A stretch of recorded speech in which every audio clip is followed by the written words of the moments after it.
Center of the Czech Academy of Sciences, and I'm also NCP coordinator for Horizon 2020 in the Czech Republic. This session will focus on the third pillar of Horizon 2020, societal challenges, which are not just a follow-up of what we know as thematic priorities in FP7. There are many new aspects, new features.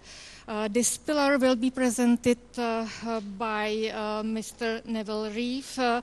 So please, the floor is yours.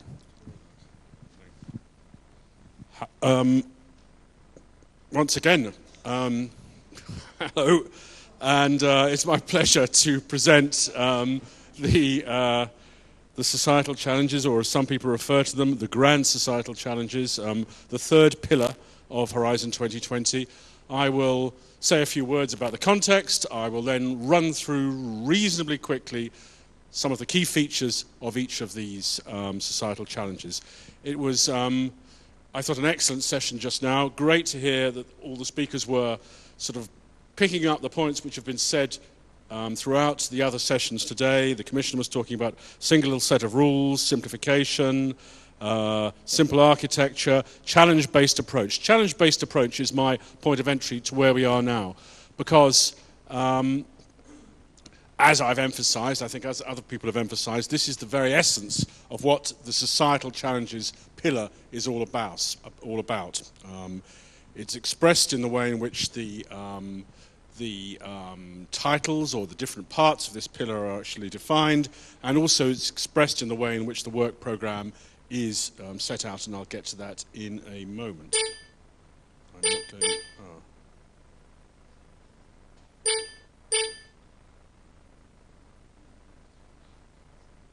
Okay. The point of this slide is why societal challenges, and it's effectively saying that these are in line with the approach set out in the Europe 2020 strategy and the Innovation Union flagship, which is one of the flagships of that strategy, indicated that future research and innovation programs should focus more on challenges. This approach was also endorsed by the EU presidencies and the European Parliament. And if I remember correctly, for those of you who have a very long memory, it was also one of the arguments put forward as long ago as the Koch report, something about as much as 10 years ago. This idea of societal challenges, an outcome-based approach, has been something which has been discussed a lot. But it's not so easy to deal with, actually. So it's interesting to see how we try to put this into practice, see how we actually define the work programme in this particular case. There you have it. Societal challenges as the third element of those three pillars. What defines these challenges? Well, they are the concerns of us all, and we heard an excellent list being expressed by the Commissioner before. A key point, of course, is the fact that they represent the expression of multidisciplinary activities, and they also demonstrate that critical mass needs to be built to try and solve certain problems which probably are beyond the scale or beyond the endeavours of any individual country. And they also, the way in which they're actually established here, demonstrate the need for testing, demonstration and scaling up. This is all part of the picture in the way in which these societal challenges are articulated. So we have 7 societal challenges in Horizon 2020. I guess some of you, quite a lot of you probably are aware that we started with 6 at the start of the negotiations. We started with 6, but in the course of those discussions, the 6th one, which was inclusive, innovative and reflective societies now, and the security one, those were split in 2. So that gives us 7. I'm going to go through each of those in turn. But just before I do, there is this point about how these are actually expressed in the work programme. And I think what's most important to understand is the fact that the work programme does have this structure, which was presented earlier on, of specific challenge, scope, and expected impact. And the idea being that it really does align with this, with the principles of having a challenge-based approach. The specific challenge sets out broadly where we expect the activity to take place. The scope delineates a little bit, and the expected impact is not about this type of activity we expect to see, of course. It's about what we expect to see at the end of it. The idea being that there is a huge degree of opportunity that's less prescriptive. It shouldn't say exactly how you should do it. It should say what we expect to see achieved as a result. Now, the consequence, of course, is the fact that the number of calls should be fewer, and it is, and also the number of topics should be fewer, and they are. Because these are larger, there are fewer of them, and they are of a sufficient scale so that you really do not have to say, do it this way, but in fact, this is the territory, get involved. An important point that was also made today was about the 2-year work programme, and although I perhaps could have mentioned it in the course of the other two, I'll mention it now. We carried out an exercise which we referred to as strategic programming. This was largely an internal exercise, but it is the direction we want to go in for the future, and the point is very, very simple. It's about saying, once you have your legislation in place, once you have the specific programme, how do you translate that into work programme? Or put it even more simply, the question is, where do you start? How do you go from a specific programme which is offering a grand canvas of possibilities? How do you go from there to actually say, well, what are we going to do first? And how do these things connect together? And are there any possibilities, in fact, to create even more impact by bringing them together in particular ways? And how can we spot the integration across those different parts of the work programme? That was all the point of the strategic programming exercise. But in addition to that, the strategic programme had a vision for 2 years. And so quite simply, we see the work programme having a 2-year cycle. Now, you see on the front of the work programme it says this is for the year 2014. 2015 is still subject to confirmation, I think is the language. That is the truth. But nonetheless, we still have I think in place a substantial improvement from where we were previously, in the sense that we are communicating to the research community the direction we want to go. We are providing ourselves with the tool for actually having something of a greater scale. And in fact, along the way, of course, we're only just building on something which we saw previously in, for example, the infrastructures work programme. They did it in ICT. So we're, in fact, building on a model which worked. But the point about it is, the point I'm trying to make here is, in fact, that it is fitting within this concept of a challenge-based approach. Things of greater scale, things which are broader, which offer more flexibility, which actually look further to the future, which have more strategy built in. So, I'm going to go through rather quickly now each of these 7 challenges. The first one being health, demographic change and well-being. That would be an interesting integration, wouldn't it? Health and democratic change. So here, I don't know who the face is. It's possibly, does anyone recognise this? DG Research staff at the end of the day, possibly. I don't know. The problems a short list of these problems, which I think we're all aware of, and now looking at how those are represented within this societal challenge, you see 2 calls, each with, the first with 34 topics, the second with 16 topics. The personalising health and care is the very heart of it. This was the area which came out of this strategic programming process. And this represents, if you like, the new thinking which they have adopted in terms of the Horizon 2020 approach. What they're saying is, in fact, we need to be much more subtle in the ways in which we develop healthcare solutions.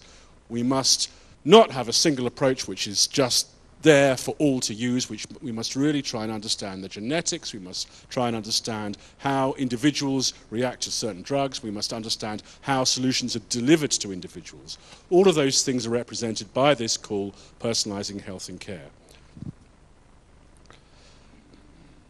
The slide simply illustrates the points I've made previously about challenge-based, broad topics, 2-year, stronger focus on end users. The linkage with other big initiatives is an important feature of the societal challenges, and here you have an illustration of that point.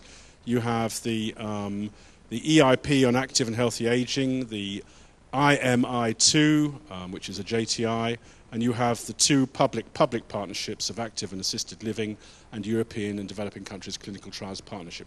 All of those, if you like, are part of this portfolio of different activities which are covered in the Societal Challenge. Let's go on to food security, Societal Challenge 2. Simply put, making the best from our biological resources, supplies of safe and high-quality food, efficient primary production systems, competitive and low-carbon supply chains.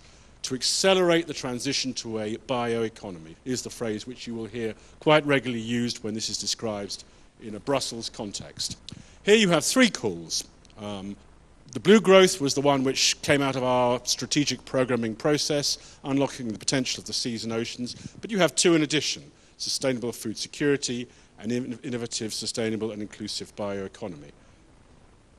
What new features are there? Well, a greater emphasis on the sectorial approach so far as the value chains, emphasis on demand-driven innovation. This is a point which I made previously, of course, about the innovation subtleties which are emphasized throughout Horizon 2020. I made the point previously about new types of instrument, for example, public-private partnerships, pre-commercial procurement, or PPI, public procurement of innovation. And so this is a feature here. Also a new feature is knowledge transfer. You see the budget and you see the fact that the first deadlines for these are in March and then followed up by June. So things move rapidly on.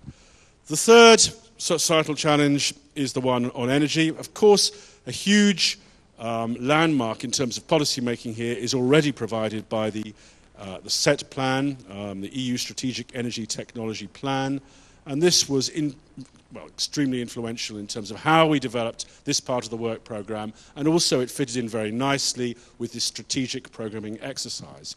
You see here the 20-20-20 targets, so-called, less greenhouse gas, less energy consumption, and increase in energy efficiency, and also the challenges described. Here you have the three calls which are set out in these areas: energy efficiency and competitive low-carbon energy technologies, which were, again, the result of the strategic programming. Competitive low-carbon and smart cities were the result of this strategic programming work we did. You don't really have to know that. It's just I'm highlighting them because I can remember very clearly the process we went through. But the point from your perspective is there are three calls here, and here are the different elements upon which they focus. It gives some examples of interesting topics here. For example, heat recovery in large industrial systems, next generation technologies for heating and cooling, for renewable electricity, meshed offshore grids, deployment of these, and smart cities and solutions for integration of energy transport sectors. Again, the budget here and the fact that the first deadlines are only 2 months away. The fourth area, it mentions these 20-20-20 targets which were listed a moment ago under the energy societal challenge and the policy goals. I think what is often referred to in the context of the transport challenge is the fact we are on the verge of a complete transformation which will occur through the realization of what is known as smart mobility, where transport means infrastructure, users and goods will be increasingly interconnected for door-to-door mobility, safety, environmental impact and efficiency. Here you have it expressed. Mobility for growth has 9 topics. Green vehicles is mentioned here because this is one of the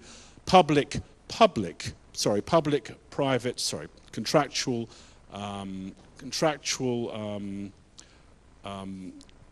PPPs, yes, public-private partnerships, contractual PPPs, and amongst the others, which I mentioned this morning, if you remember, Secure Internet, EEB, Factory of the Future, etc. This is the home for green vehicles under the Societal Challenge, for And also mentioned here are the references to the other JTI initiatives, for example, Clean Skies, CESAR.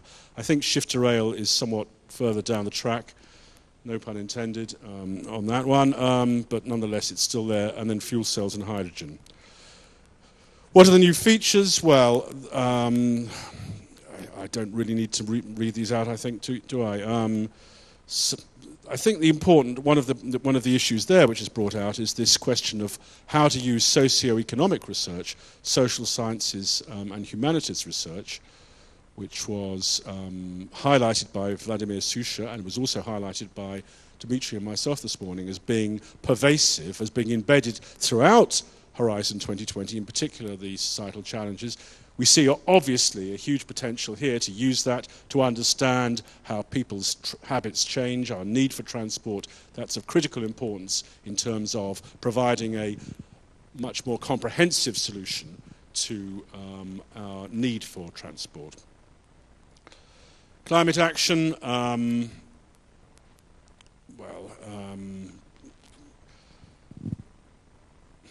it's underpinned by what is understood by everybody as being the fundamentally important goals which we face, challenges we face as far as preserving our climate and finding solutions which are effective and sustainable.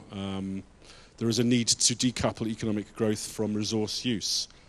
You see the range of different policy initiatives which this actually connects with. In terms of calls, we have the waste and the water calls, which were the product of the strategic programming exercise, and we have a third call on low-carbon, resource-efficient economy.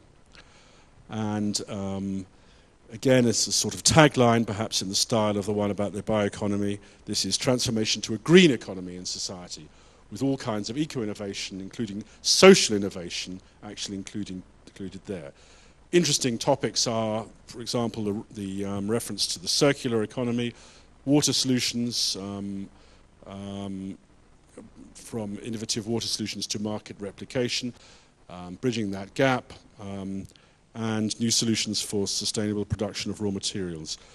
Now, moving to the sixth challenge, inclusive, innovative, and reflective are the three elements which have been unpackaged to provide the different calls in this area. Inclusive is about understanding how we relate to each other, and that's not just within Europe, it's also understanding how we in Europe actually relate to others outside of Europe. Innovative, of course, is concerning innovation and providing the evidence and understanding which will help us develop policy to support innovation. And reflective, key issues here, for example, are cultural heritage. 5 calls in this area, the first being overcoming the crisis to develop strategies and governance which will help us in this activity.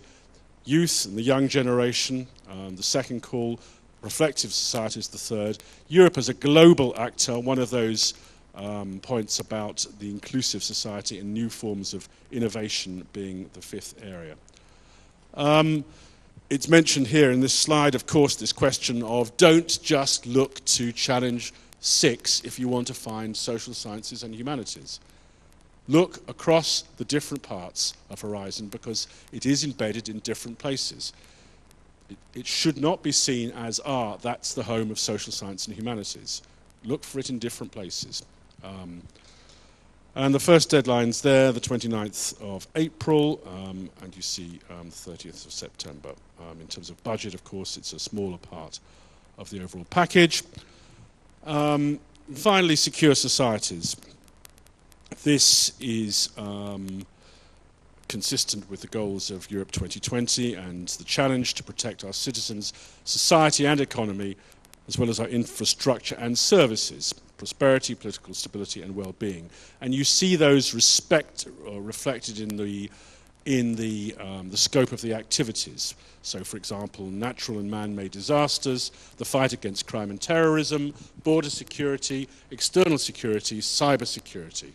These are all expressed here. The point is made here about the fact that there are new activities here or new policy issues as compared with FP7. this is point about external security policies and also cybersecurity, and it gives a couple of examples of interesting things. That is the run-through of the societal challenges. That is the context, and I will leave it at that point and hand over to the next person. Thank you very much.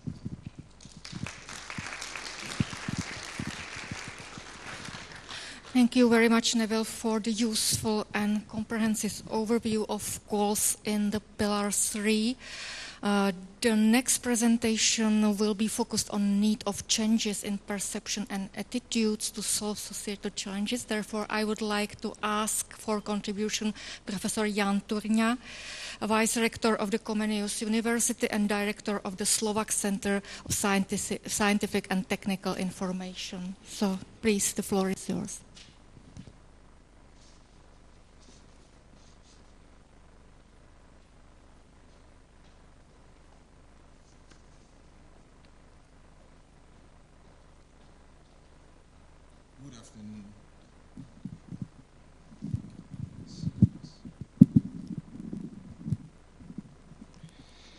Good afternoon, ladies and gentlemen.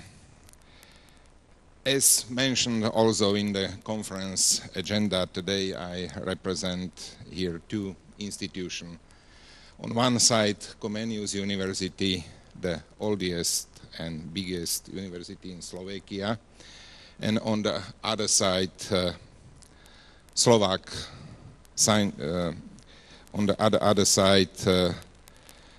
Slovak Scientific and Technical Information Center, a public institution focused on complex support of science in Slovakia.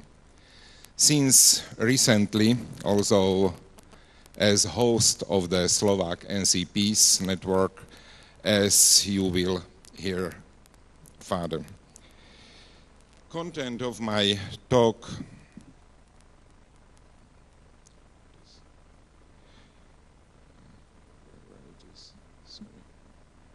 Sorry. Where we are.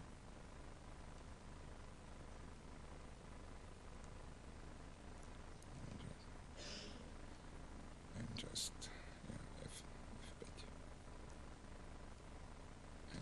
arrow. Okay. Content of my talk. I will focus on several issues related to opportunities we have in the term of the participation in societal challenges field. Firstly, I will look on individual fields that are comprised with the societal challenges pillar on Horizon 2020, including funds allocated in those fields.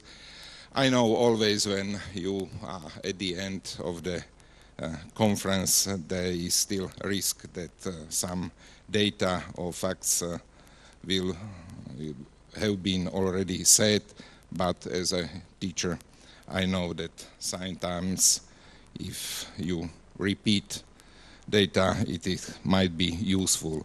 Then afterwards, I will present some statistics concerning the participation of the Slovak entities in Framework Program 7, together with comparing participation figures for V4 countries.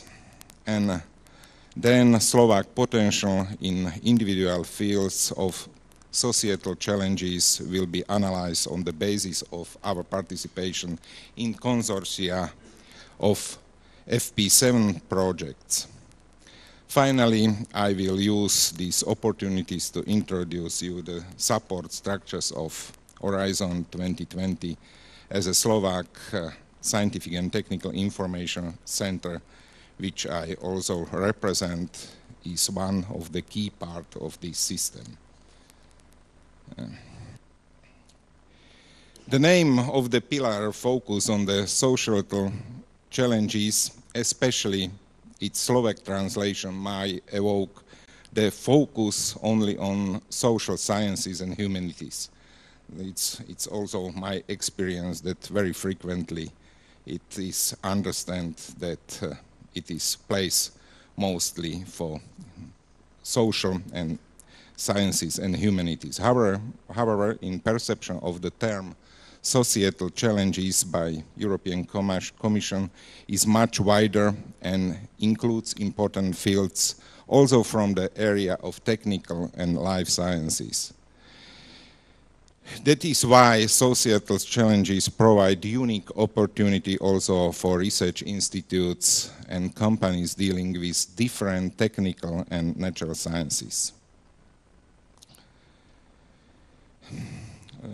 This picture actually we know from previous lectures, so maybe very shortly, as it has already been mentioned today for several times, Horizon 2020 is divided into three main pillars.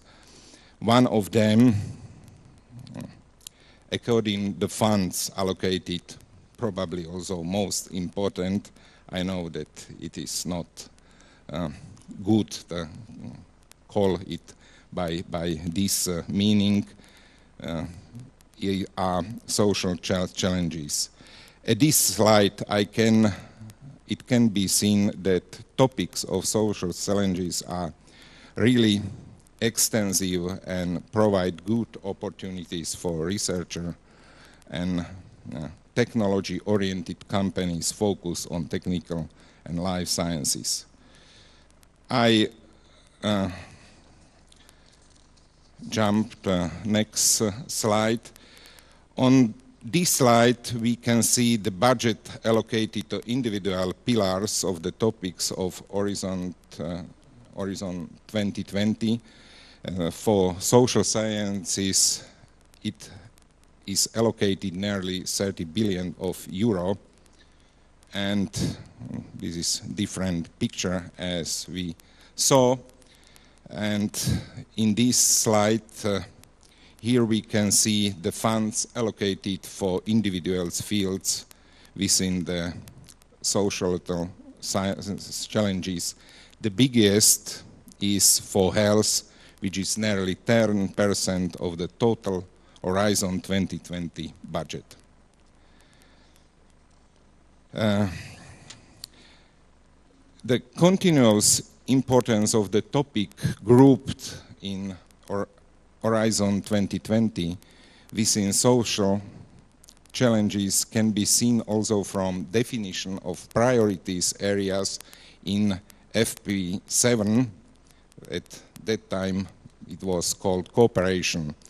In the table presented here is also the ranking of respective topics, reflecting more or less their importance from the point of view of the EU Commission at that time. We can see that many fields were in these areas cooperation. Also, in the next slide, also in Framework Program 6, most of the current societal challenges fields have been included in so-called thematic areas, which covered those fields where the EU in the medium term intended to become the most competitive and dynamic knowledge-based economy in the world. Part of these thematic areas were also life sciences, ranked at that time also as a first topics. As we all know, the overall Slovak participation in Framework Program 7 has been not ideal, and there is no difference also in the case of societal challenges fields.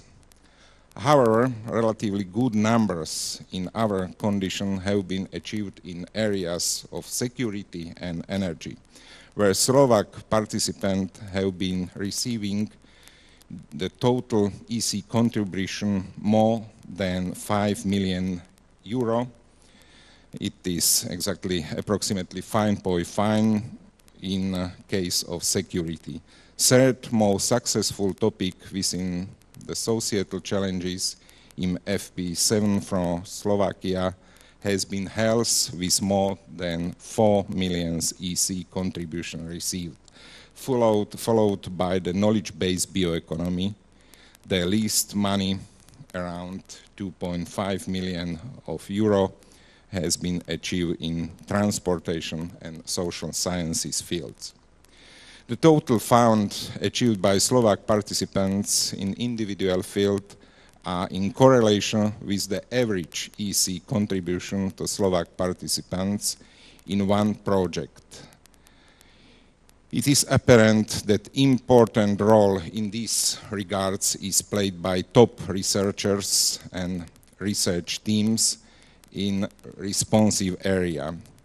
For security field, we can mention former president of Slovak Academy of Science, Professor Luby, who act also as a national delegate for these topics in FP7 and will continue also in this role also in Horizon 2020. Another important factor for participation of Slovak representatives in relevant experts and working groups. I personally have an experience of being a delegate of the Slovak Republic in knowledge-based bioeconomy working group, which ensured for our country to have all relevant actual information and provided conditions for better approaching strong consortia preparing proposal within individual calls. I'm happy to see that also in this field we have achieved relatively good results. On this graph, there is a comparison of the EC contribution in societal challenges fields receiving within the Visegrad countries. The best result we are achieving again in the field of security, where they succeed to obtain more money as Hungary and Czech Republic.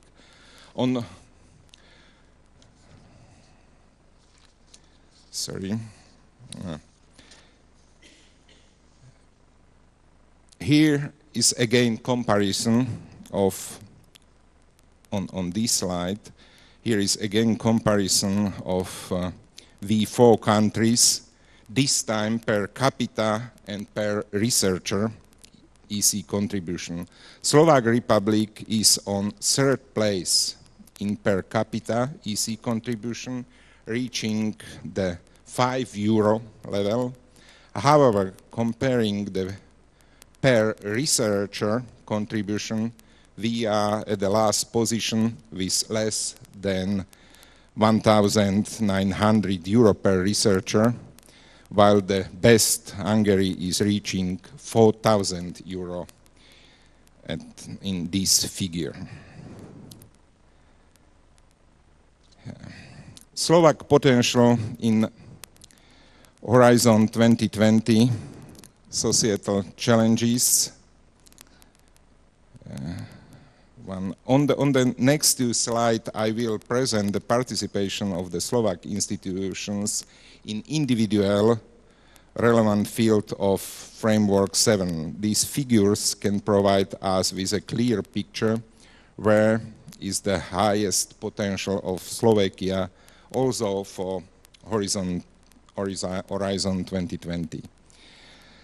Let's begin with health priority, where Slovak subjects are partner in 18 projects. Obviously, the most successful has been Slovak Academy of Sciences, while the Institute of Virology participate in 3 framework program in this priority area. Next slide. Slovak potential in this field. Here are the numbers of the projects with Slovak participation in the rest of societal challenges fields. The highest number of the projects with Slovak partners have been in the field of knowledge-based bioeconomy. I already mentioned. I hope that I have also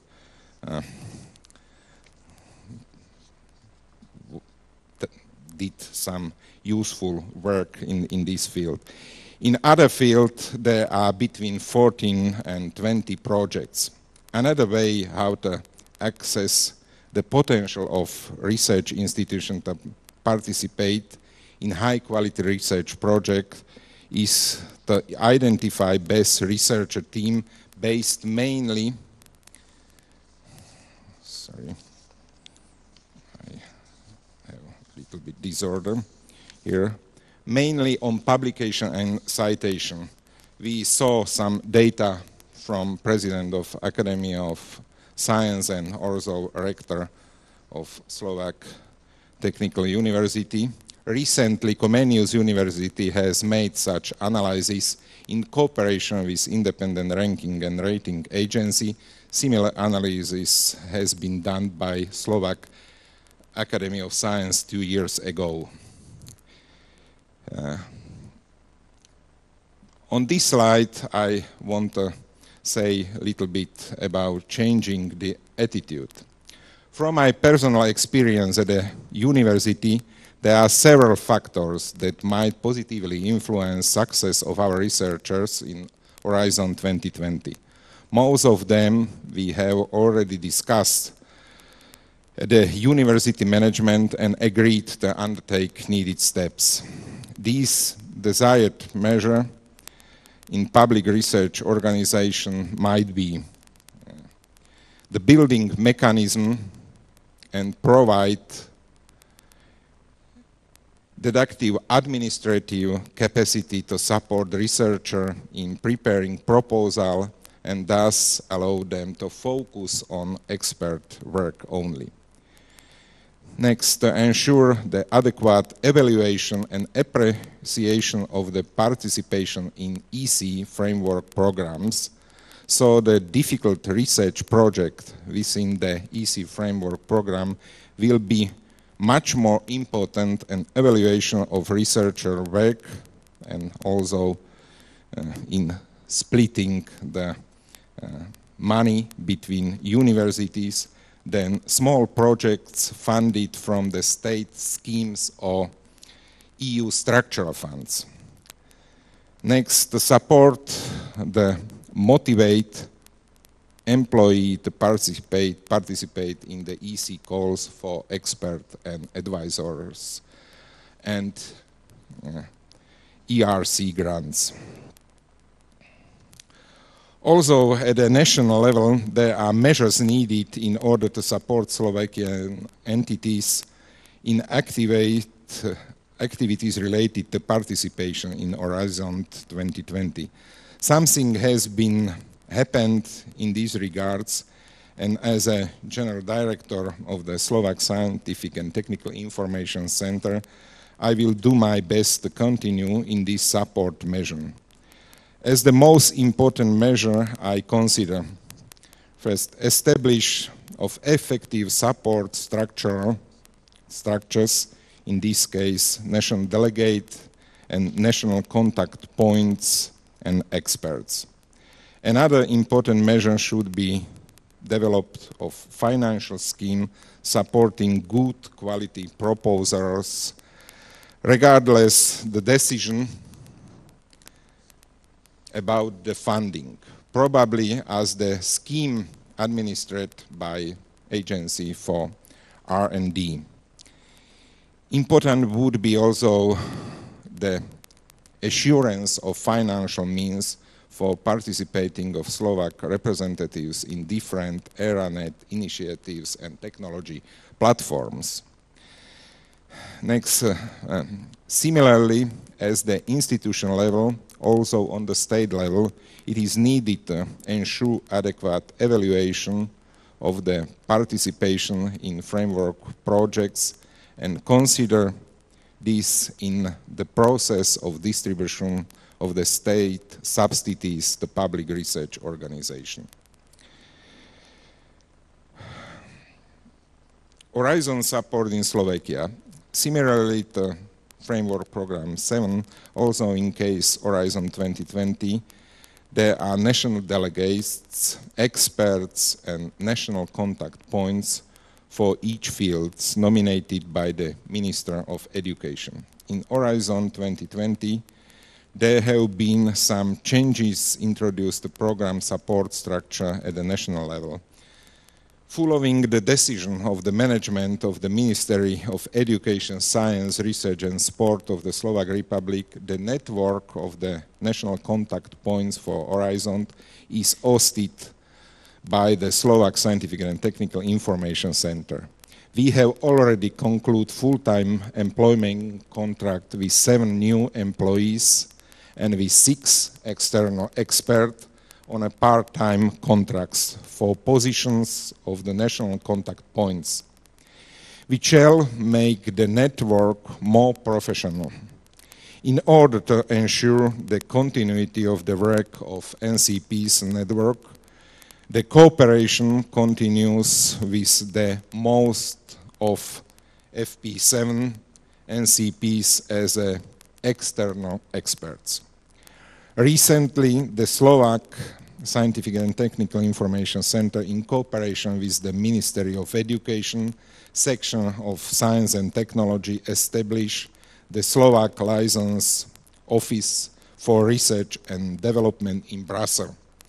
The acronym or abbreviation for this office is SLORD, from those Slovak License Office for Research and Development. This will intensively support the Slovak NCPs and boosting the Slovak participation in Horizon 2020. On the slide, sorry, I stop here. I jump part. On the slide you might see the contact, the head of the liaison office, Mr. Straka. By this occasion, I would like to mention also the Slovak Research Information System, so-called SK-KRIS. What it is, this system is administered again by our institution, and the system is based on the EU format SERIF, which makes it compatible with the majority of similar research information systems across Europe. SK-KRIS comprises information on researchers, research organizations, research projects, and research and development results. At the moment, and here is front page of this system, at the moment there are records of more than 18,000 researchers, 10,000 projects, more than 1,200 research organizations, and more than 7,300 research results. As the system might be used as convenient tool for identification of potential partners from Slovakia for Horizon 2020 projects, it is important it comprises accurate and up-to-date information. That is why we would like to invite you to check your information as a persons as well as the data of your institution. The system is accessible at web page www.sk-kris.sk. Now, very shortly, let me go to Comenius University. However, I would like to provide you with some figures of the Comenius University concerning the implementation of research project.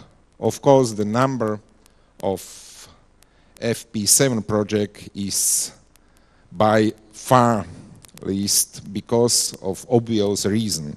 Unfortunately, I also have to mention that Framework Program 7 we have much less project as it was in case FP6, which is caused also by some objective reasons, mainly by orientation of FP7 calls towards less number of bigger projects. Other reasons have already been partially mentioned here today.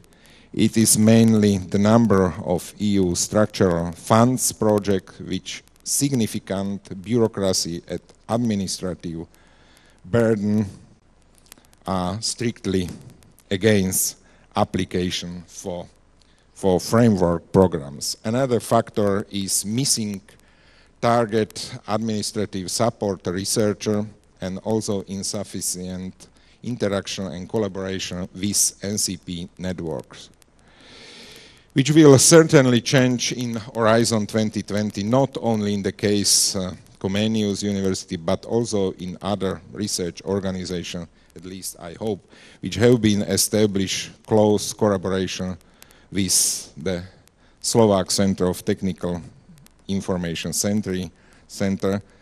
We have best experience mainly in the area of technology transfer.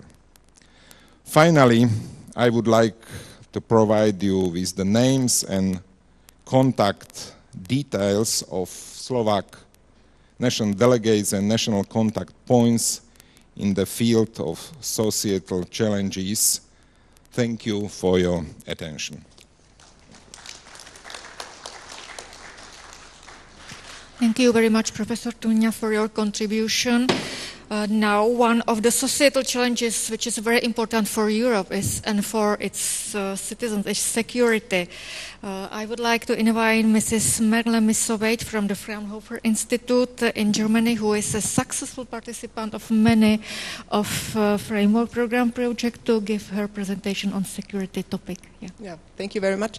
Good afternoon, ladies and gentlemen. I have first to take my mobile because I have no idea about the time.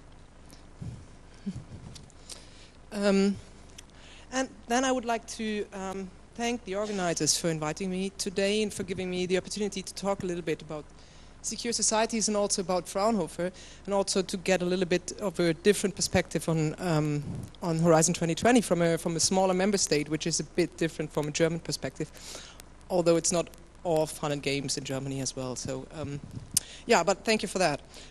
What I will be talking about today is a little bit in detail about secure societies. A lot of what I wanted to say has been said already, so I think that will be quite quick, but DG Enterprise was so kind to provide me with some of their slides to present it to you, because no one of DG Enterprise responsible for security research is here today.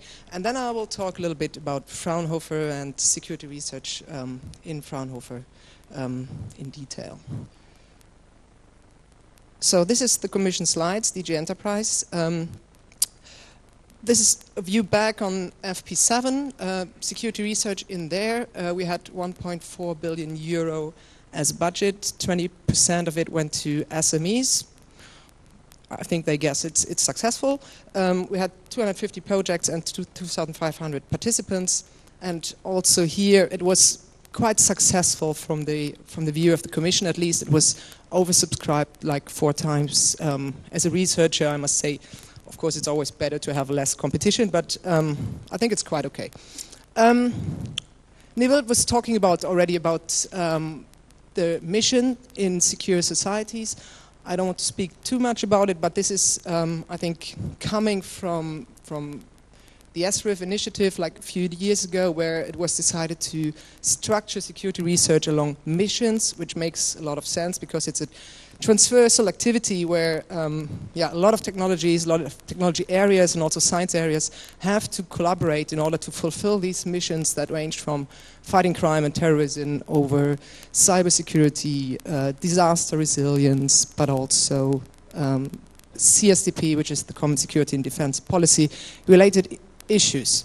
This is the range of topics, or let's say missions in secure societies that we are talking about in Horizon 2020. And what was already mentioned as well is the different strategies, or the strategy environment we are in security research. There is, in the recent years, we have, of course, as a new development, the Lisbon Treaty. We have different EU strategies like the security strategy and others, and also the external dimension that is related to those strategies, so that we have as well on the defense side, or let's say the CSDP side, out of area operations, outside Europe. And also on the civil side, it's UN-led civil crisis management operations, for example.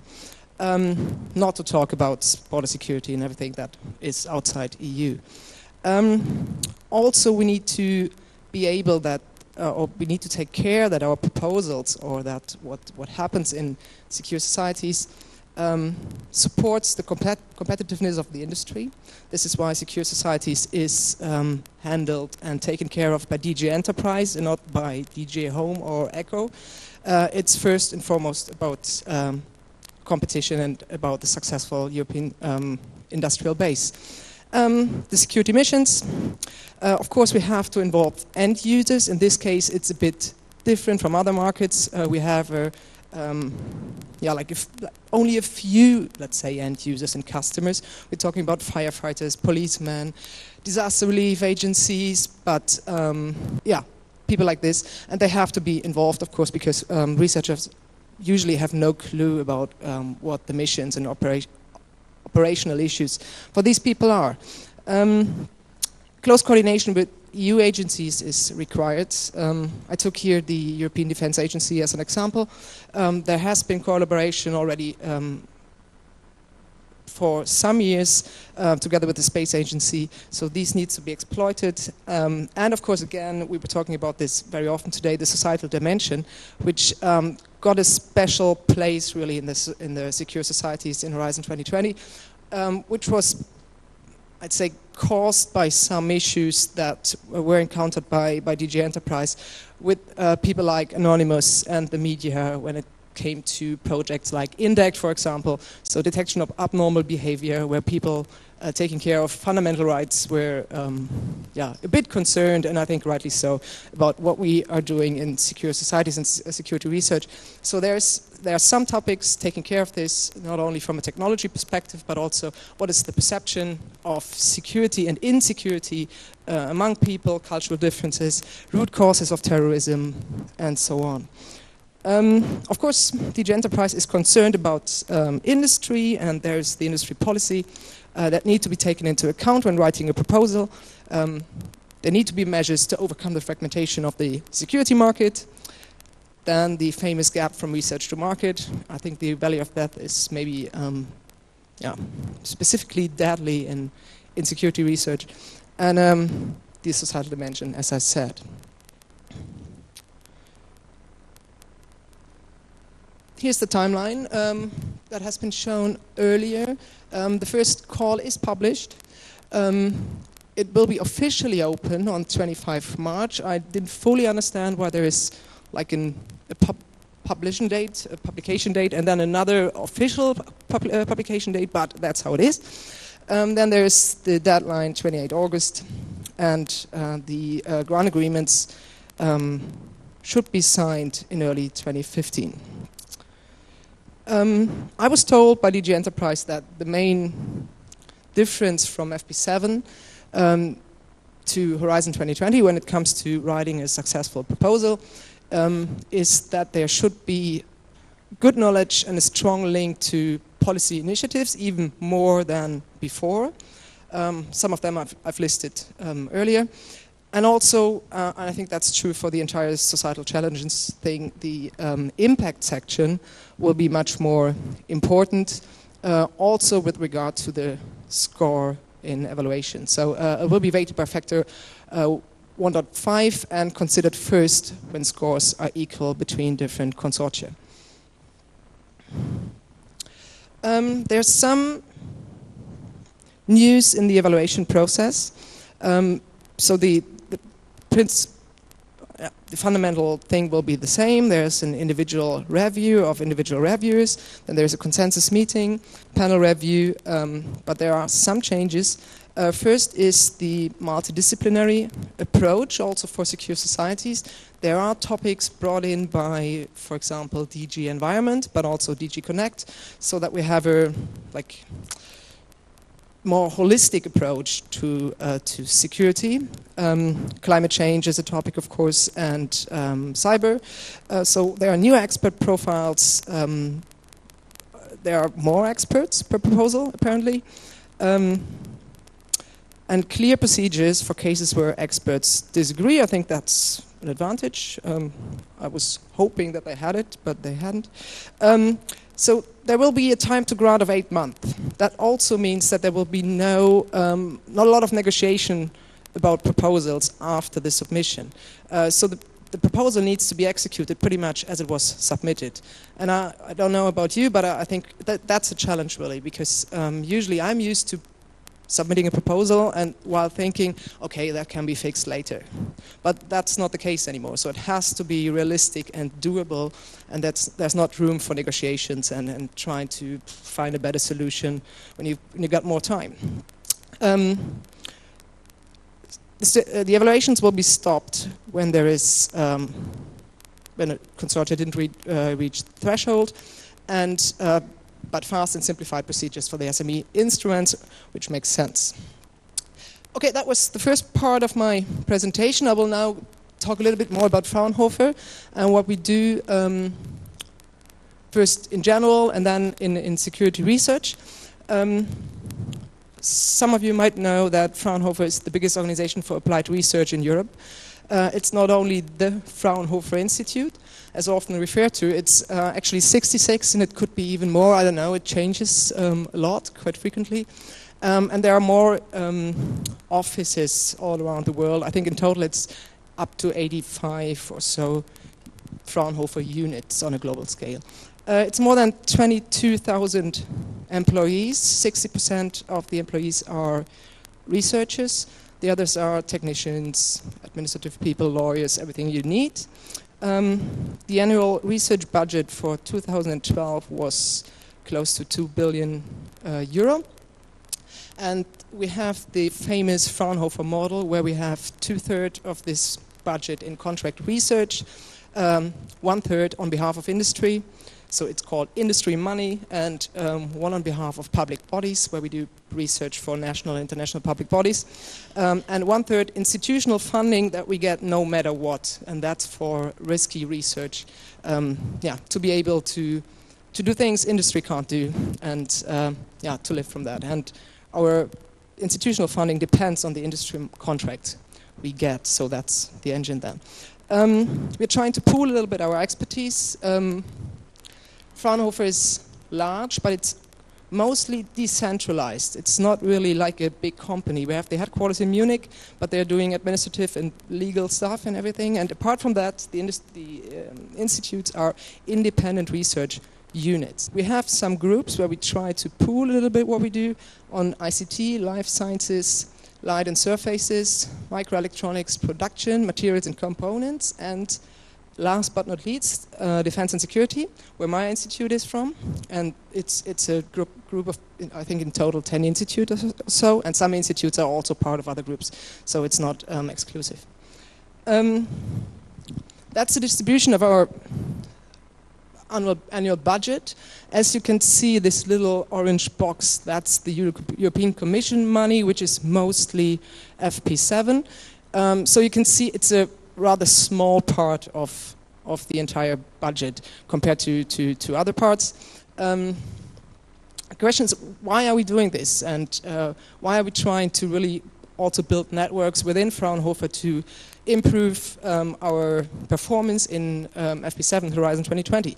This is because on top of our basic funding, where we can do new things and like try out what's possible, EU FP7 Horizon 2020 gives the opportunity to get some support, financial support for new ideas where you would like to build up a network, where you would like to have follow-on activities without paying it all by yourself. Of course, you have to, depending on what you do, like pay like 25%, and now we have the new rules. So for some Fraunhofer institutes, it's worse than before the funding situation, but it's still, if it fits in your strategy, it's a good thing.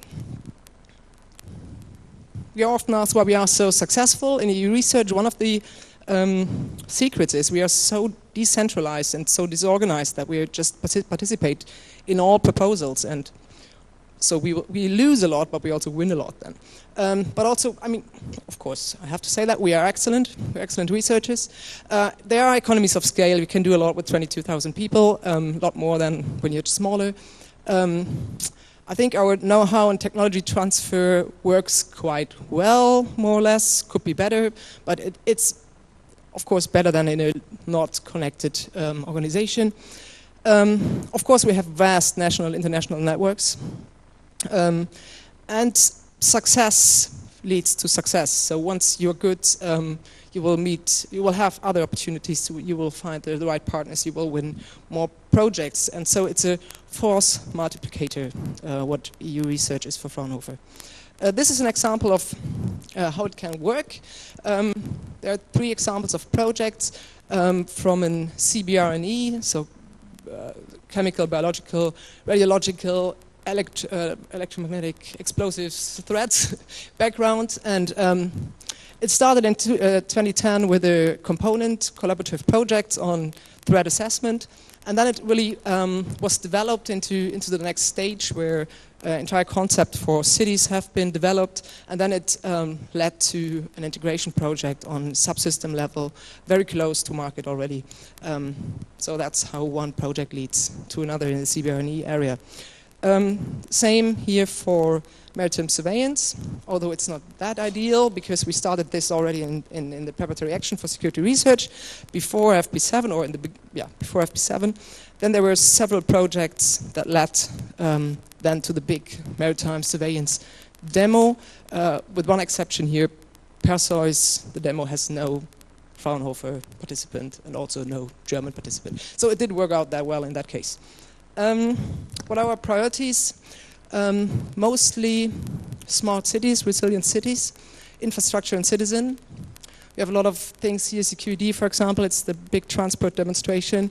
Eden, it's CBRNE demo. Driver, the crisis management demo that is about to start in March hopefully. Others at a smaller scale. Resilience of socio-technical systems, also to threats like high-power microwave, for example, cybersecurity, sensor networks, autonomous resistance system for complex security environments. That's the security crisis management thing. Autonomous border control is also something. This is one last example of how it can work. There were some initiatives on at a collaborative project level, like Spirit and Vitruve on CBRNE research, and that led into an entire initiative which is called Morgenstadt, what means City of Tomorrow, which is meanwhile turned into a national program, City Insights. This is a project funded under the high-tech strategy of the German government. Also, there's a national platform that led into more Horizon 2020 recommendations, where Fraunhofer, of course, now is particularly successful, and also into a European Innovation Partnership on smart cities and communities. Of course, also, industry is quite active here. One very famous example, of course, is IBM. This is again something for crisis management. These are my projects, that's why I'm interested in those, where demo phase 1, quite small project of 1 million euro in total, and that can lead to a demonstration program with a much bigger scale, and of course with the potential to influence much bigger initiatives, like for example knowledge innovation communities and things in the industrial leadership compartment. And of course it leads to other Horizon 2020 follow-ups. This was it for Fraunhofer. I would like to invite you to maybe to one more thing, or to look at it. I don't know if you heard about it. It's EATO. EATO is the organization, European Organization of Research and Technology Organizations, such as Fraunhofer, but also TNO, for example, of FOI in Sweden, Honora in France.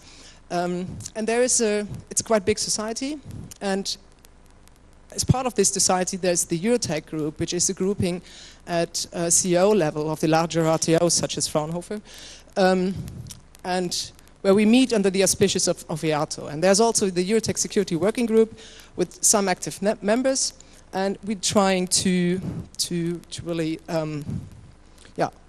exchange information, to to tell about, for example, also what are good partners from other nations we need for the geographical balance, for example. And what we also do, in total, we have a quite good proposal success rate of 30%. So we are quite good at FP7 security research, or Horizon 2020 hopefully as well. And one of the things we organize is the SMIC meeting together with ASD, which is the European Aerospace Defense Industry, I believe. And they are of course interested in teaming up with RTOs for successful proposals, and that's what we do each year. And this year it will be in the end of the week, 23-24 January in Brussels, the so-called SMIC meeting, which is a brokerage event for security. But I think it's totally oversubscribed already, but if you want to give it a try. Yeah, that's it from my side. I'd say if you want to contact us, this is in the bottom, that's me, and up there's my colleague Daniel, and he's the one to be talked to for defense and security in general. Thank you very much.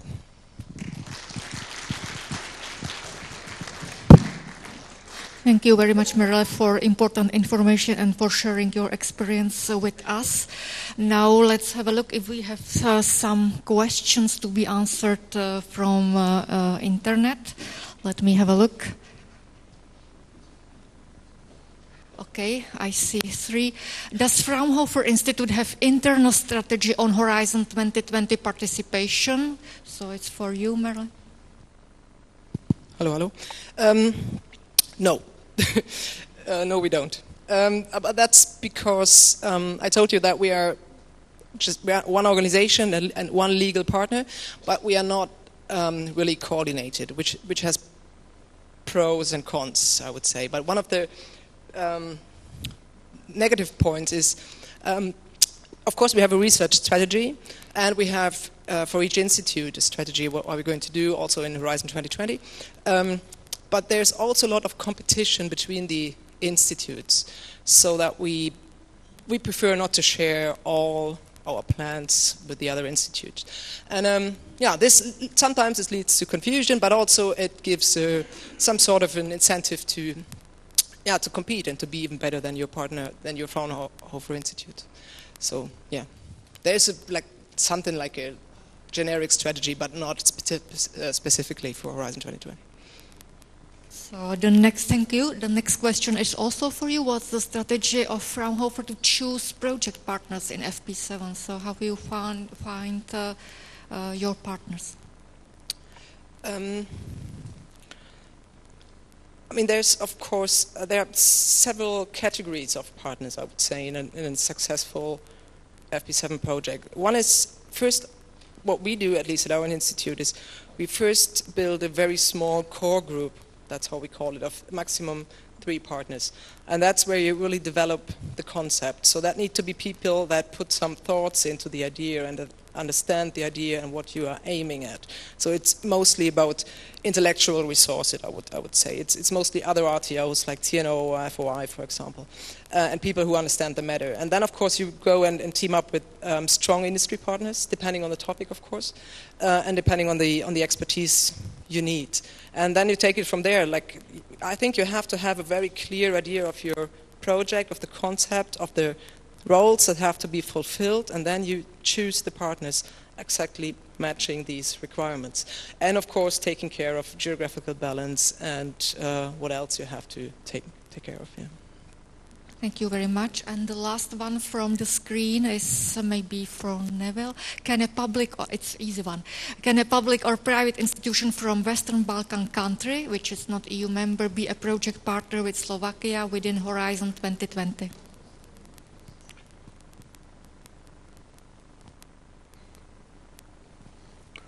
Well, if they have an association agreement with the framework program or an accession country, then yes.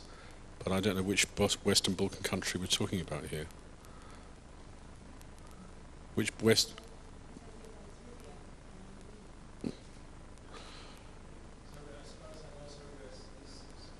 Exactly. So as far as I know, then it could be, yes. Thank you very much. So there is a chance to ask some questions from the audience. So please, is there any immediate question? It doesn't look like. Oh, here, Daniel. Thank you. I have one question maybe for all of you. What about the Horizon 2020 projects and the gender issue? How are you dealing with these things? And also the second question is, how are you dealing, for example, with ethical issue in your project in Fraunhofer? And what, for example, what would like the European Commission to see in Horizon 2020 project from the view of gender, or gender balance, and in the view of ethical issues? Thank you.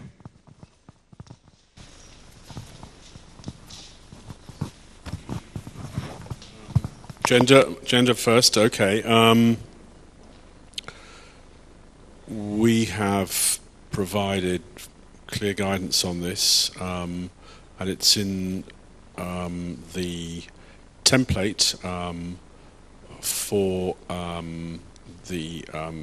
to guide applicants, and I'm just trying to recall precisely the wording and where it is. But if I remember correctly, it is in the under the excellence criterion, I believe, which requires an appropriate gender balance on the basis that if that wasn't the case, then the potential project would be diminished by failing to access the best expertise. I think there is the argument. For ethical issues, the situation remains unchanged. There is a potential ethical review, and again, this is provided. The guidance on that is clear, so far as it's the final section, or the section before possible security points, again in the template. Sorry, I mean, were you looking for a more nuanced discussion on that, or were you looking to?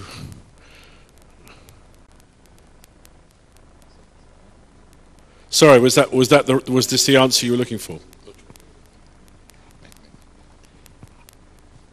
Sorry, did I understand you correctly that there will be criteria for gender things and probably negative for the project if they're not met? It is specified in the template, and so yes, it will be taken into account as a relevant sub-criteria. Yeah. I think it's under the criteria. Okay.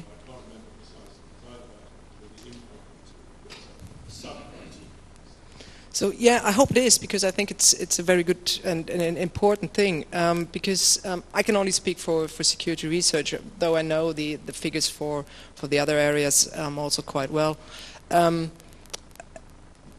it comes to gender, I think security research had like 17% of female researchers in FP7, which is nothing, and for a societal challenge as important as security, where the requirements and the demand of the entire population has to be met, not only with regard to security, but also with regard to respecting their fundamental needs and rights.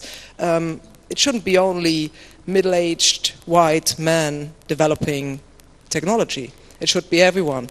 And because this is a self-referential process of developing technology for your own needs, and as long as women are not involved in this, there will be a problem. Also with innovation, there's always a problem with innovation. I always take this example of the Samsung S3 or S4 Mini, which is a good thing, but I had a Samsung S1 for several years because S2 and S3 were way too big for my hands. So I was ready and absolutely prepared to spend hundreds of euros for new mobile phones, but Samsung wouldn't let me, just because they didn't look for gender ergonomic differences. So they lost a lot of money. So that's what they did, and that's about innovation and gender, and it's even more important in security research.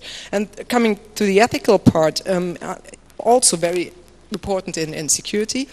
I don't know how it is right now and how it will be in Horizon 2020, to be honest, but in FP7 it was like, will your research involve human beings, like as for medical research? Will it involve embryos? But we're not talking about genetic research and security research. We're talking about CCTV, we're talking about detection of abnormal behavior, we're talking about all kinds of very nasty things people shouldn't accept. But nobody's asking for this in their ethical review. They're just asking, are you working on embryos? Of course I'm not. Tick. Fine. So passing the ethical review. This is not the way it should be. And so I really hope that for security research, the ethical part, apart from having societal impact topics in the call, it's much more important that somebody looks after what is developed in the project. Because then after 2 years, the media comes up and Anonymous turns up and says, what are you doing there? You're detecting abnormal behavior. This is not what people should do. This is, this is NSA style. That's not what we should do in Europe. And somebody should have a look before they actually start the project. Thank you very much for the comments on ethical issues and gender issues. Would you like to add something there? I will start with ethical issue because my professional background is in the field of biology, and especially in such field as we have at my department as a human genetics. It is very sensitive issue, of course, and you don't have underestimate this question in your application. So it is necessary to have clear idea, and this part should be in good quality if you want to succeed in any project, I should say. Maybe into gender issue, just very shortly, in field of biology, we have much more women as men. For example, this year, all graduate students at my department were just female. So we have support even more or find condition for men. So I don't feel this as a very important or crucial point, at least in my field. Thank you very much for additional remarks. So the last chance to ask. Nobody. Therefore, I would like to thank very much to all presenters for their contribution.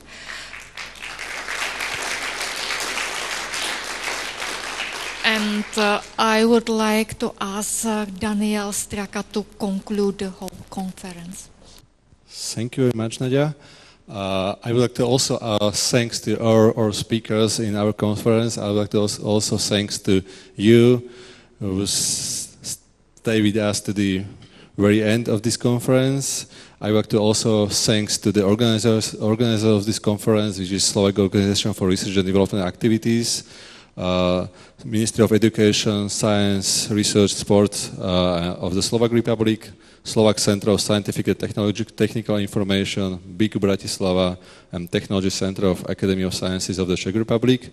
I would like to mainly thank to my colleagues or ex-colleagues from SOVA for this really, I think, for my part of view, really nice event. And now we can see the results of our question of this conference. So, okay, here we go. The biggest potential of Slovak researchers in Horizon 2020 is, according to you, food, agriculture, forestry, and bioeconomy. So one third of participants voted for this thematic area. The second one is innovation in SMEs, also very important, and the third one is information and communication technologies. And the fourth one is your part, inclusive, innovative, reflective societies, and the last one is energy. So Thank you very much again, and we prepare for you the small reception is next to the door, so we can talk further, and we can speak to each other. Thank you very much once again for coming to this conference.